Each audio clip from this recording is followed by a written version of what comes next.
So I wanted to do something a little bit different and actually do a Patreon Q&A. And this is a segment that I would like to make at least semi-regular because I think that this is a really fun way for me to kind of interact with viewers, and it allows you guys to kind of pick my brain and ask me about anything. So let's get into it. So Marcus Tomasi Sardi asks, what is the alternative platform if YouTube decides to flat out suppress free speech or crack down even more on independent media? What is plan B? So at this point in time, I don't really see another platform that can challenge YouTube. I do think Vimeo is one option. I checked out vid.me, and it seems a little bit too small to be viable at this point. Really, the only other challenger to YouTube, as much as I don't want to admit it, is probably Facebook. I know that they are working on making their website more friendly to videos. They're giving us more options to optimize currently. Uploading videos to Facebook is very difficult, and sometimes I just forget it and post the link.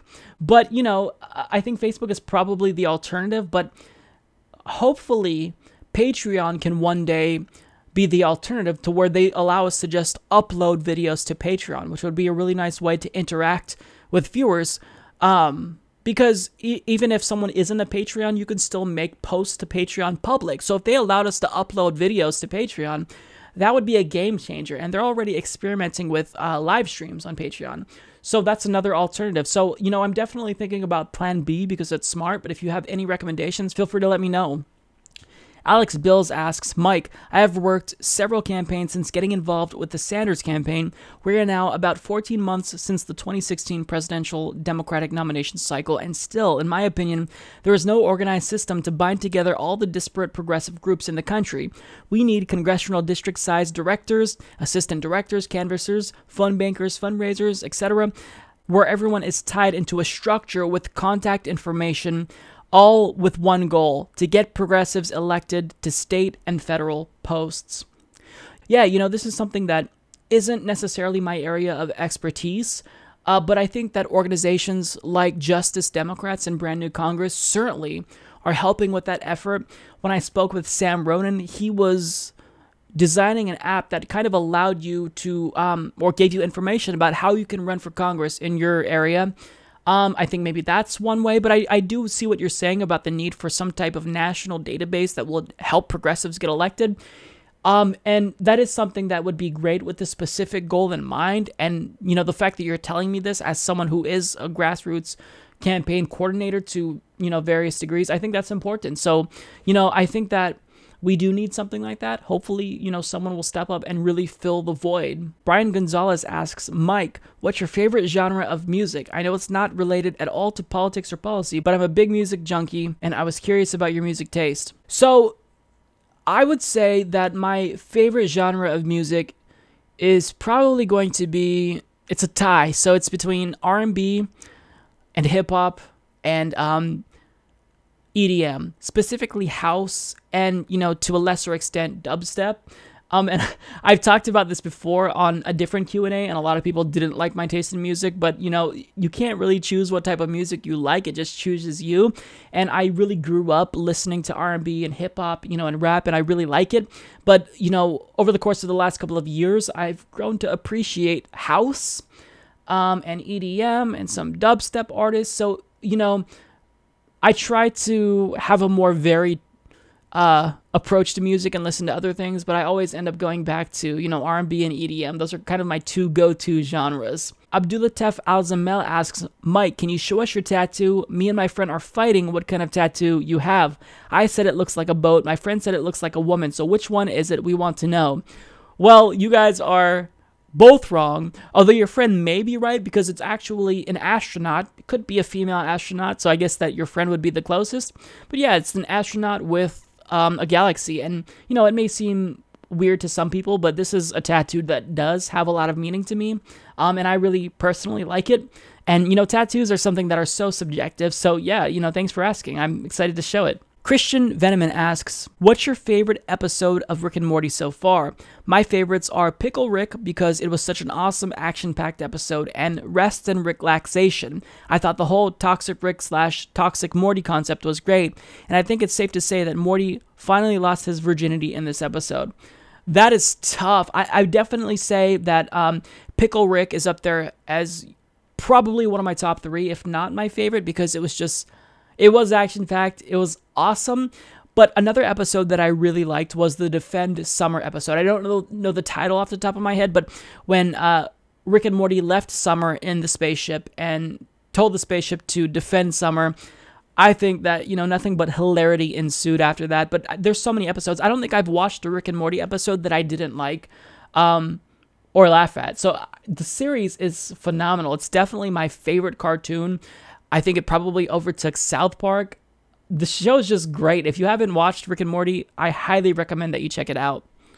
The OP Kingdom asks, can you talk about the relative strengths and weaknesses of the Green Party and how supporting them is better or worse than backing an entirely new party? I always hear people who say new parties are impossible, denigrate the Greens for not being big/organized enough, while others insist a new party with far less infrastructure/ballot access is the way to go over Greens. What gives? Why do the Greens get overlooked? My response is that I kind of see the arguments on both sides. On one hand, I really think it's important that we build up the Green Party because they've been around for a really long time. They have a proven progressive record. They have a progressive platform. They've run nothing but progressive candidates. But also, one thing that Nick Branagh kind of brought to my attention, which is the director of Draft Bernie, is that, if we really want Bernie Sanders to take over a party, and if we want a party that's going to take over the Republican spot or the Democrat spot in our two-party system, then a new party would probably be the best option, because the Green Party, even though I love them, they don't have much crossover appeal, admittedly, because a lot of conservative voters that might otherwise support Bernie might disassociate themselves with the Greens as, they're just too far left. Now, that's really unfair to the Greens, I think, because the Greens, if you look at their policies, well, when you compare their policies to public opinion polls, they're popular. But so it sucks. And this is a problem that Greens have in many different countries, not just the United States. So my approach to this is, let's do both. Let's build up the Greens while simultaneously trying to get Bernie Sanders to start a new party. I think that these are both equally important goals that we should have. Ryan Harper says, do you have a dream job other than what you do now? My dream job has always been to be a teacher, and not at some prestigious, Ivy League university. I always wanted to teach at a community college because, for me as someone who was socioeconomically disadvantaged, in community college, I met professors who really shaped my identity and instilled me with enough confidence to go forward, even though I thought I was too dumb to finish anything in school. So I would like to help people in that way, but in terms of, my job, the Humanist Report kind of fell in my lap. I started it, didn't really think much would come of it. I kind of wanted to get some practice in before teaching.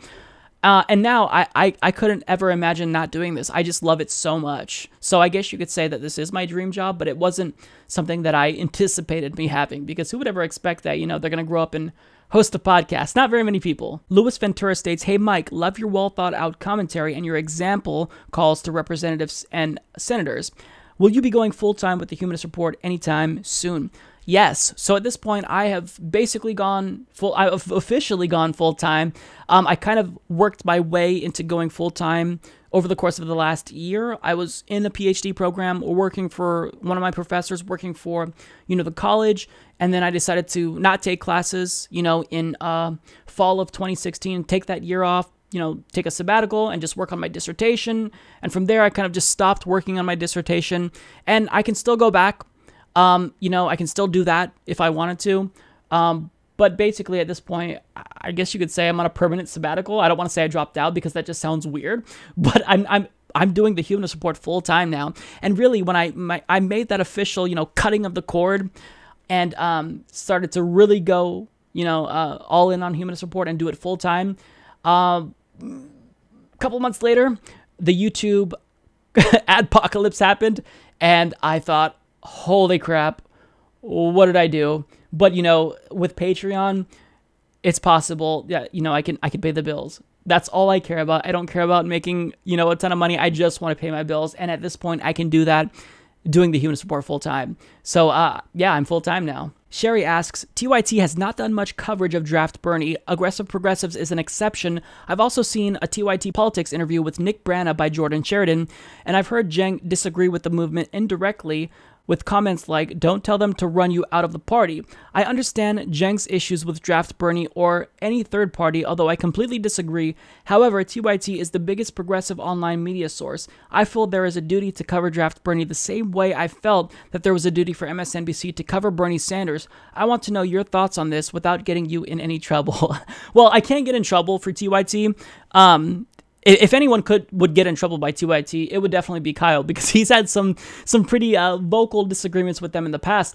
But I would love to see TYT cover Draft Bernie more. What I would really like to see from TYT is I'd like to see them cover more grassroots activism, at town halls across the country, more grassroots-oriented campaigns. And I think that Cenk knows that this is really what a lot of progressives want, which is why he's trying to expand their team of investigative reporters. But here's what I'll tell you, because TYT is never going to be able to fully satisfy all of your policy interests and, everything you want to hear them talk about. And I'm not going to be able to do that. So I would recommend that you fill the gap that you think is missing. So the reason why I decided to start a podcast, you all know, is because I wanted to get some public speaking skills, before I started teaching college courses, but also because I really felt like there was something missing in independent media. I loved Kyle Kulinski. I loved David Pakman, the Young Turks. I watched them for years. But what I felt was like I had something unique to offer, and I wanted to talk about other stories that weren't being addressed. So there's a lot of topics out there, and if you think that independent media outlets aren't covering them as much as you think they should be, you can step up and be a member of independent media. It just takes a webcam and internet. That's all it takes. And I think the more voices in independent media we have, the better, because we don't want to just have a couple of big independent media channels. Like we've got TYT, the Humanist Report, Tim Black, Kyle Kulinski, David Pakman, and that's great. But we want more voices. I think we all can agree that more voices are really, really important, because we don't just want ourselves to be the faces of the progressive movement, because the progressive movement is incredibly diverse, both descriptively and ideologically. So I think that the more people that tune in, the better off we'll all be. And I would certainly love to see a lot more women get into independent media, because we just have it's dominated right now by a lot of dudes. Not that that's necessarily a bad thing, but I just love to hear from the perspective of women, because the Democratic Party establishment likes to pretend like they don't exist, that there's no progressive women, but that couldn't be further from the truth. Claudette Cohen writes, "Hiya, Mike. THR is my go-to for political commentary because I find your counter-arguments well-researched, articulate, and substantial." Oh, thank you so much. "Along with being entertaining and often quite funny. Other folks tend to fall back too much on rant or mockery or opinion or just another joke for my taste and overlook the reasoning and provision of evidence that do more to clinch an argument. I was wondering if it comes naturally to you to debate so well, or if perhaps you were schooled. You'd have gotten easy A's in my academic argument class. So tell us, where'd you get the knack for political debate?" Well, first and foremost, thank you so much for, the ego boost. That's always nice after reading, quite a bit of hate comments every once in a while. So I really appreciate the kind words. I honestly don't know that I would be good in a debate, because I've never debated someone really in any official way before. I've had political arguments with my brother on numerous occasions, and they've gotten pretty heated because he's as opinionated as I am, but just he's very conservative in the opposite side of the spectrum. But, I don't know that I'm as quick on my toes as other people would be. So I honestly couldn't tell you that I would be the best person for a debate. I will say that I am better at really looking at ways to present information, because that's kind of what I did, through my life as a graduate student. I tried to find new ways to present arguments that we've all heard, but in a different way, in a unique way, and try to break it down so anyone can understand it. And really, I think just really taking the time to plan out this process and, think about how I want to say things is why my arguments are good, apparently. But of course, that's subjective. Hopefully, they're good. I'm certainly trying. But yeah, before I come on the show, there are days worth of planning just for these hour-long episodes. I always think about what I want to say in advance. I have a lot of bullet points that I try to hit. And yeah, that's what I do. So hopefully, that will answer your question. So yeah, that's all I've got here. Thank you all so much for submitting the questions. I love doing these Q&As. They're always fun. go watch Rick and Morty if you have it, because you are definitely missing out. Support this podcast by becoming a patron at patreon.com/Humanist Report.